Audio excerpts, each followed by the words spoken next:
السلام علیکم ناظرین. آج جو انکشافات الیکشن کمیشن کی پٹاری میں سے باہر نکلے ہیں، یعنی سکروٹنی رپورٹ جو الیکشن کمیشن کی سامنے آئی ہے، اس کو میڈیا کے اندر رپورٹ کیا گیا ہے. اصل خبر بھی وہی ہے، اور یہ خبر اگر صحیح ثابت ہو جائے اور اس کے اوپر صحیح انویسٹیگیشن ہو تو ملک کی آنے والی جو دنوں کی سیاست ہے اور جو حکومت کے معاملات ہیں وہ سب کے سب جسے کہتے ہیں کہ ایک دیوار کے ساتھ لگ جائیں، ایک بھونچال آ جائے، اور جس کو تبدیلی جس کی بات ہو رہی تھی وہ تبدیلی آرام سے مکمل ہو جائے.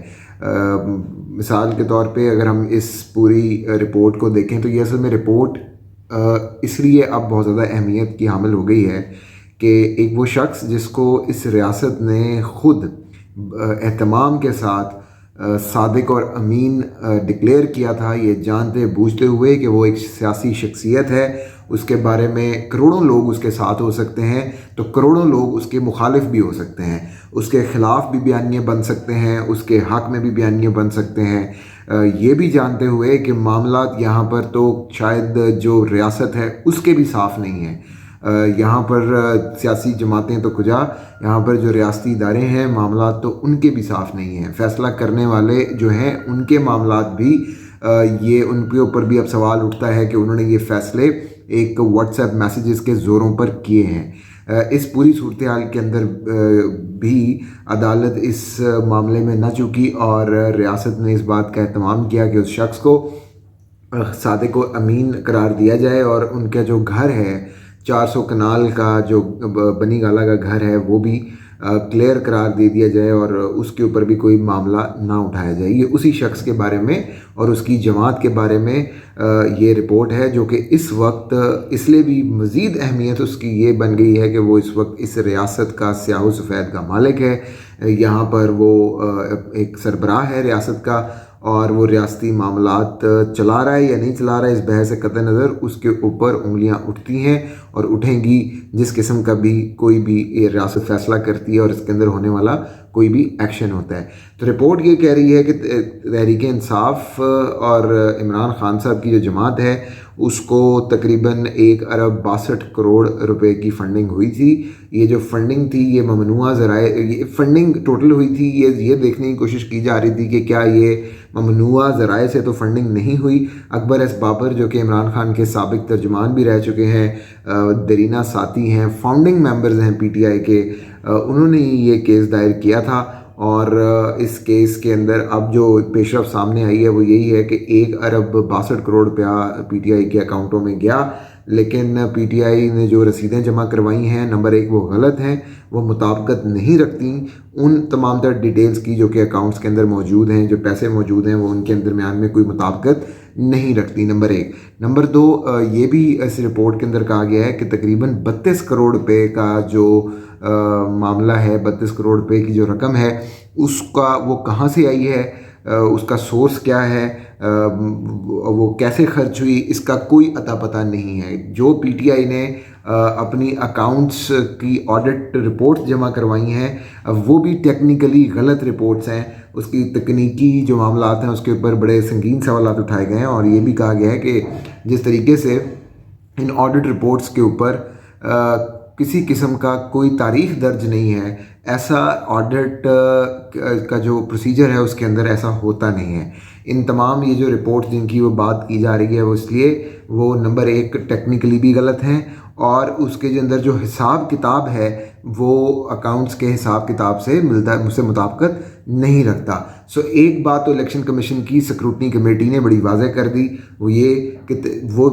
وہ شخص جس کی جماعت اور جو اس وقت وزیر اعظم کی کرسی پر بیٹھا ہوا ہے وہ بالکل بھی سچا نہیں ہے. ان تمام سیٹ سٹینڈرڈز کے مطابق، جن سیٹ سٹینڈرڈز کے مطابق سابق وزیر اعظم نواز شریف کو ان کی کرسی سے چلتا کیا گیا تھا، جو اس وقت کے نیم بنائے گئے تھے، قوانین بنائے گئے تھے، اصول بنائے گئے تھے، ان کے مطابق تو یہی ہے کہ اگر آپ اپنے بیٹے سے تنخواہ جو کہ اقامہ کے اوپر آپ تنخواہ جو کہ آپ نے وصول نہیں کی، کسی زمانے اقامہ رکھا تھا، آپ وہ بھی نہیں اگر بتا سکتے تو آپ کو گھر جانا ہوگا. آپ پر کرپشن ثابت ہو یا نہ ہو اس سے قطع نظر آپ کو صرف وہ تنخواہ شو نہ کروانے کے اوپر آرٹیکل 62-63 کے تحت گھر جانا ہوگا. سو یہاں پر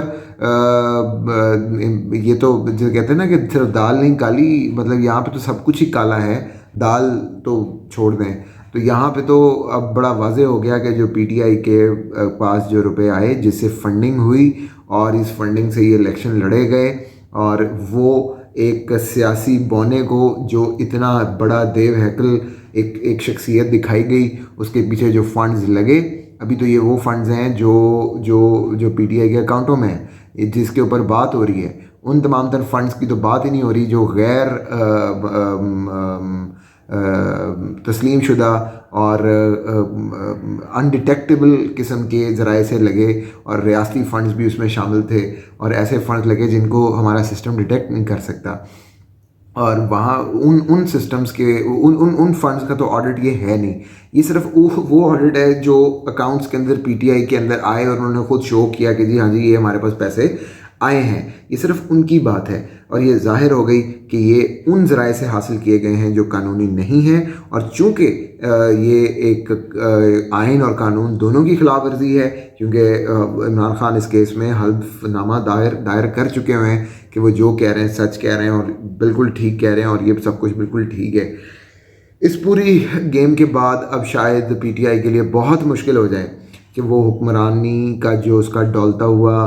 تخت اور تاج ہے یہ اب اپنے ہاتھوں میں تھام کے رکھ بھی سکے. سو کافی مشکل ہو جائے گا. لیکن لگ یہ رہا ہے کہ پی ٹی آئی اور اس کو لانے والے یہ جو اشرافیہ کا آپس کا کھیل جاری ہے وہ ابھی بھی ہار ماننے کو تیار نہیں ہے، کیونکہ انہوں نے اس کی کاؤنٹر موو کرنے کے لیے اس کو جسے کہتے ہیں ڈسپیل کرنے کے لیے، منتشر کرنے کے لیے انہوں نے مریم نواز کی آڈیو کا شوشہ چھوڑ دیا. اس کے اوپر بہت ساری باتیں ہو سکتی ہیں. نمبر 1، کیا یہ آڈیو جینوئن ہے؟ یہ کسی نے پوچھنے کی، سننے کی، سمجھنے کی کوشش کی ہے؟ یہ نہیں کی گئی. اے آر وائی کی مضحکہ خیز جو سرخی تھی اس پہ تو دیکھ کے ہنسی آتی ہے کہ جناب جیو اور نون لیگ کا گٹھ جوڑ، جبکہ نون لیگ کی اگر یہ ہم فرض کر لیں کہ یہ بات ٹھیک بھی ہے، یہ اوریجنل آڈیو ہے، تب بھی نون لیگ کے 2 اہم ترین رہنما جیو کو لتاڑ رہے ہیں، جیو کے اوپر تنقید کر رہے ہیں اور جیو سے ناخوش ہیں. بلکہ یہ تو جیو کی ایک ونڈیکیشن ضرور ہو سکتی ہے کہ جیو نے صحافتی طور پر وہ کسی کی طرف نہیں رہا، بلکہ اگر رہا ہے تو وہ بھی اے آر وائی کی لائن کے اوپر ہی رہا ہے، دوسری لائن کے اوپر نہیں رہا. اس بحث سے بھی قطع نظر یہ جو اس وقت پی ٹی آئی کا فورن فنڈنگ کیس ہے جو اس ملک کی تقدیر بدل سکتا ہے. تقدیر سے مراد یہ کہ ایک نااہل حکومت اگر اس کیس کی وجہ سے چلی جائے گی گھر، تو لوگوں کے اوپر اچھے اثرات پڑیں گے اور پاکستان کی معیشت ہو سکتا ہے بہتر ہو جائے، نئے آپشنز آئیں، نئے معاملات سامنے آئیں. لیکن اس کیس کے اوپر مزید بات نہ ہو، اس کیس کے اوپر کوئی معاملات نہ کیے جائیں. اب مریم نواز کی آڈیو کو اس وقت لانچ کر دیا ہے اور وہ اس وقت پھیل رہی ہے. ایک بات اور بھی کہ اس وقت جتنی بھی ٹرینڈ میکنگ ہو رہی ہے اس کا زور بھی اسی ویڈیو کے اوپر ہے. جب میں بات کر رہا ہوں تو مریم نواز نے بھی ٹویٹ کیا ہے، اور مریم نواز اس کے اوپر انہوں نے خان صاحب کے اوپر بڑی زبردست تنقید کی ہے، اور وہ اس تنقید کے اندر یہی کہہ رہی ہیں کہ خان صاحب جو ہیں وہ نہ تو صرف یہ کہ انہوں نے اپنی چوری کی، اس کو انہوں نے چھپایا، بلکہ خون پسینے کی کمائی جو کہ عام لوگوں کی کمائی تھی وہ بھی انہوں نے ہڑپ کر لی. اور اس ہڑپ کرنے کے اس حوالے سے وہ یہ بھی کہتی ہیں کہ جو ثاقب نثار صاحب ہیں جنہوں نے ان کے اوپر بھی انہوں نے بات کی ہے کہ ثاقب نثار صاحب کا کردار کتنا گھناؤنا تھا، اور جو سامنے آیا ہے کہ انہوں نے اس شخص کو جو کہ جس طرح میں ابھی پہلے بات کر رہا تھا کہ صادق کو امین قرار دیا جس کے اپنے حالات یہ ہیں کہ وہ اس کے اوپر جو ہیں وہ کیسز اب یہ ثابت ہو رہے ہیں کہ جناب نہ صرف یہ کہ پیسہ لیا گیا بلکہ وہ پیسہ کہاں سے لیا گیا ایک تو یہ بھی معلوم نہیں ہے، اور دوسرا وہ استعمال کیسے کیا گیا اس کے حوالے سے بھی کوئی خبر جو ہے وہ نہیں ہے. تو مریم نواز نے بھی دبا کر ان پر تنقید کی ہے. البتہ وہ اپنی ویڈیو کے حوالے سے تو خاموش ہیں، کیونکہ جو کہ ہم نے اس کا معاملہ آپ کو بتایا ہے کہ ویڈیو کا جو لنک ہے وہ کہاں سے بن رہا ہے.